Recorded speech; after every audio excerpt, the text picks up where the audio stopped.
Rajendra ప్రసాద్కి coffee తీసుకొని వస్తుంది అవని. అవనిని చూసి కోపంతో తన చేతిలో ఉన్న పేపర్ని విసిరికొడతాడు రాజేంద్ర ప్రసాద్. నేను తాగాలనుకుంది కాఫీ, కషాయం కాదు అని అంటాడు. రాజేంద్ర ప్రసాద్ మాటలకి చాలా బాధపడుతుంది అవని. ఆఫీస్కి వెళ్తూ ఉంటారు రాజేంద్ర ప్రసాద్, అక్షయ్. వాళ్ళ కారుకి ఎదురొస్తుంది అవని. అవనిని చూసి కోపంగా కారులో నుంచి కిందికి దిగుతాడు రాజేంద్ర ప్రసాద్.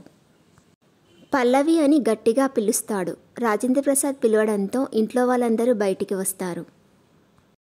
చెప్పండి మావయ్య అని అంటుంది పల్లవి.